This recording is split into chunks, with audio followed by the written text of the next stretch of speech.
Hello student, my name is Mehtab Alam from BMLT third year. आज हम आपको बताने जा रहे हैं कि जो हम ब्लड कलेक्ट करते हैं, ब्लड कलेक्ट करने के बाद उसे वायल में रखते हैं।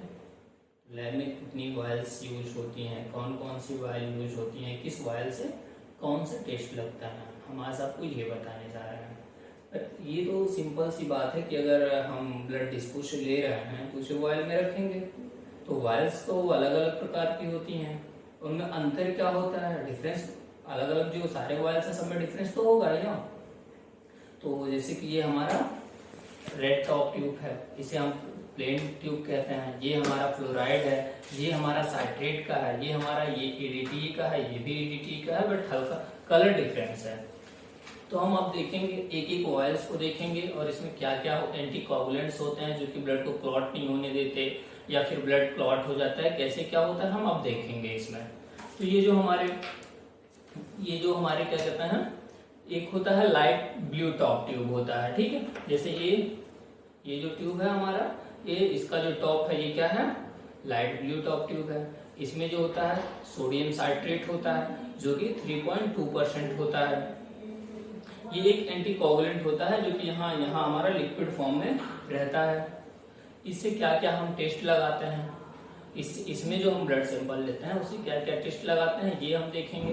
तो इससे हम जो है ब्लीडिंग टाइम को जो है प्लेटलेट्स के फंक्शन के लिए देखा जाता है उसको, या प्रोथ्रोम्बिन टाइम हो गया, फॉर इंस्टेंसिक पाथवे के लिए हो गया। उसके बाद एपीटीटी लगाते हैं, फिर डी डाइमर है। उसके बाद हम देखेंगे अगली ट्यूब को। जो हमारी अगली ट्यूब होती है वह रेड टॉप की होती है। ये जो है इसका जो टॉप है वह रेड है, इसलिए इसे प्लेन ट्यूब भी कहा जाता है। इसमें कोई भी क्लॉटिंग एक्टिवेटर्स नहीं होते हैं। इसमें अगर हम ब्लड रख देते हैं तो वह क्या करता है, क्लॉट हो जाता है। इससे हम क्या क्या जो है टेस्ट लगा सकते हैं वह हम देखेंगे। इससे जो है टेस्ट क्या क्या लगते हैं वह तो देखेंगे, लेकिन इससे पहले हम देखेंगे कि ये वायल कैसे वर्क करती है, इसका मोड ऑफ ये हम देखेंगे कि वायल वर्क कैसे करती है। तो इसमें तो कोई क्लॉटिंग एक्टिवेटर, इसमें कोई भी क्लॉटिंग एक्टिवेटर्स नहीं होते हैं जो कि ब्लड को क्लॉट करें, ब्लड को एंटी क्लॉट होने से प्रिवेंट करें। होता ये है कि जो है ये क्या करते हैं, इससे हम सीरम को सेपरेट करते हैं। सीरम कैसे सेपरेट करते हैं, सेंट्रीफ्यूज के माध्यम से जो है इसको हम सीरम सेपरेट कर देते हैं। ब्लड जो है नीचे सेटल डाउन हो जाता है और जो इसमें सीरम होता है वह ऊपर आ जाता है। अब हम देखेंगे इसे कितने टेस्ट लगाए जाते हैं और कौन कौन से टेस्ट लगाए जाते हैं। तो जितने केमिस्ट्री के टेस्ट होते हैं सारे केमिस्ट्री के टेस्ट हो गए, इम्यूनोलॉजी टेस्ट हो गए, सीरोलॉजी टेस्ट हो गए, ब्लड बैंक में जो क्रॉस मैचिंग होती है ये सब लगता है। अब केमिस्ट्री टेस्ट में क्या आता है, जैसे हमारा एलएफटी हो गया, केएफटी हो गया, केएफटी हो गया। एलएफटी में जो पैरामीटर्स होते हैं जैसे एसजीओटी हो गया, एसजीपीटी हो गया, इसी प्रकार के क्रिएटिनिन है, बिलिरुबिन है, सारे टेस्ट इससे परफॉर्म होते हैं। अब सेरोलॉजिकल टेस्ट क्या होते हैं, जो सीरम से लगाए जाते हैं उन्हें तो सेरोलॉजिकल टेस्ट कहते हैं। उसमें क्या क्या आता है, जैसे हमारा विडॉल हो गया, ये जितनी भी चीजें हैं, विडॉल है, वायरल मार्कर है, एचआईवी हो गया, एचसीवी हो गया, जितने भी टेस्ट हैं सब सीरम से परफॉर्म होते हैं। अब हम देखेंगे अपनी अगली ट्यूब को। जो हमारी अगली ट्यूब होती है वह गोल्डन टॉप ट्यूब होती है। उसका जो टॉप होता है वो गोल्डन का होता है, उसे एसएसटी भी कहते हैं, यानी सीरम सेपरेटिंग ट्यूब भी कहते हैं।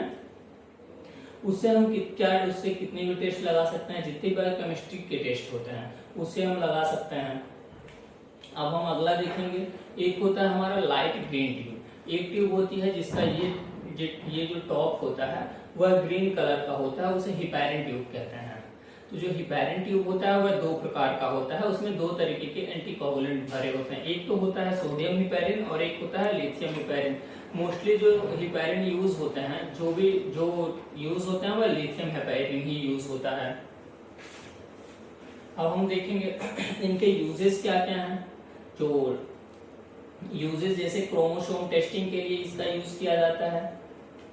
उसके बाद जो है इसमें रेनिन हो गया, एल्डोस्टेरोन हो गया, इन सबके टेस्ट इस सैंपल से जो है हम इन सबके टेस्ट को परफॉर्म करते हैं।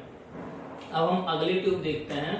एक होता है लेवेंडर कलर कहते हैं या पर्पल टॉप ट्यूब कहते हैं, जो कि ईडीटी के नाम से आता है। ईडीटी के नाम से ही हम जानते हैं। इसमें ये जो होता है यहाँ दिख रहा होगा, एडीटीए होता है, इसका फुल फॉर्म होता है ethylene di amide tetra acidic acid होता है। ये एक तरीके का एंटीकोगुलेंट होता है। ये करता क्या है कि हमारी बॉडी में जो हम ब्लड बॉडी से कलेक्ट करते हैं, कलेक्ट करने के बाद उसको इस ट्यूब में रखते हैं। इसमें जो ये एडीटीए एंटीकोगुलेंट होता है वह ब्लड को क्लॉट होने से बचाता है। अगर ये एंटीकोगुलेंट ब्लड में नहीं होगा तो जो है हमारा ब्लड होगा वह क्लॉट हो जाएगा, जैसे कि इस ट्यूब में ब्लड हमारा क्लॉट हो जा रहा था। उसी तरीके से अब हम देखेंगे कि इसमें हम कौन कौन से टेस्ट लगा सकते हैं। तो इससे जो टेस्ट होता है हेमेटोलॉजिकल, जितने भी टेस्ट होते हैं हेमेटोलॉजिकल एग्जामिनेशन के जितने भी टेस्ट होते हैं वह इस ट्यूब में लिए गए सैंपल से किए जाते हैं। सीबीसी हो गया, ईएसआर हो गया। उसके बाद अगर हमें किसी का स्मीयर ब्लड फिल्म बनानी है, यानी ब्लड का स्मीयर बनाना है किसी विशेष को काउंट करने के लिए, न्यूट्रोफिल, बेसोफिल, इसिनोफिल, प्लेटलेट्स, इन सबको देखने के लिए जो स्मीयर बनते हैं इसी से बनाया जाता है। अब हम अगला देखेंगे अपना दूसरा ट्यूब, ग्रे टॉप ट्यूब होता है, जो कि ये हमारा ग्रे कलर का है। इसे हम फ्लोराइड के नाम से जानते हैं। इसमें जो हमारा एंटीकोगुलेंट होता है वो सोडियम फ्लोराइड होता है। इसमें सोडियम फ्लोराइड होता है, ये करता क्या है, ग्लाइकोलिसिस को इनहिबिट कर देता है, जिसकी वजह से ये ग्लाइकोलिसिस को इनहिबिट कर देता है। इसमें हम मेनली आरबीएस यानी ग्लूकोज ही तो चेक करते हैं, जिससे वह ग्लाइकोलिसिस को इनहिबिट कर देगा तो जो हमारी बॉडी में शुगर का लेवल रहेगा वह मेंटेन रहेगा। इससे हम क्या क्या टेस्ट चेक कर सकते हैं, इसमें ग्लूकोज हो गया, लैक्टोज हो गया, उसके बाद ग्लूकोज फास्टिंग हो गया। हम जानते हैं कि ग्लूकोज 3 प्रकार के होते हैं, टेस्ट होता है, एक रैंडम होता है, एक फास्टिंग होता है और एक जीटीटी होता है, ग्लूकोज टॉलरेंस टेस्ट होता है। इतने सारे टेस्ट को हम इसमें परफॉर्म करते हैं। अब हम बात करते हैं अगले ट्यूब के बारे में, जिसका जो टॉप होता है वह येलो कलर का होता है। वह क्या कंटेंट क्या रहता है, वह एसिटिक साइट्रेट डेक्सट्रोज होते हैं उसमें, जो कि एंटीकोगुलेंट होते हैं। वह करते क्या है, उसमें क्या क्या यूजेस होते हैं उसमें जो हमारे जो येलो टॉप ट्यूब होता है उसमें जो सैंपल लिए जाते हैं उससे हम डीएनए की स्टडी करते हैं, एचआईवी का कल्चर लगाते हैं, टिश्यू टाइपिंग को डिटेक्ट करते हैं।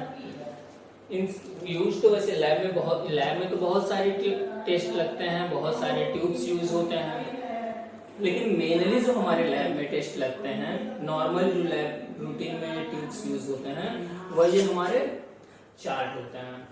ठीक, ये 4 टेस्ट ट्यूब मेनली लैब में मैक्सिमम अमाउंट में यूज होता है। ये तो अभी हमने बताया एडीटीए होता है, इससे जितने भी हेमेटोलॉजिकल एग्जामिनेशन किए जाते हैं इससे परफॉर्म किए जाते हैं। ये दूसरा हमने आपको फ्लोराइड भी बताया है, इससे जो है हमारा ग्लूकोज चेक करते हैं कि ग्लूकोज कितना है, इसको टेस्ट करते हैं। और ये प्लेन टॉप ट्यूब हमने अभी आपको रेड टॉप ट्यूब बताया, इसे प्लेन ट्यूब भी के नाम से जाना जाता है। इससे जितने भी बायोकेमिस्ट्री के टेस्ट होते हैं जो भी सीरम से लगते हैं, जैसे इम्यूनोलॉजिकल हो गए, सेरोलॉजिकल हो गए, ब्लड बैंक में जो क्रॉस मैचिंग हो गई, सारे इसी से किए जाते हैं।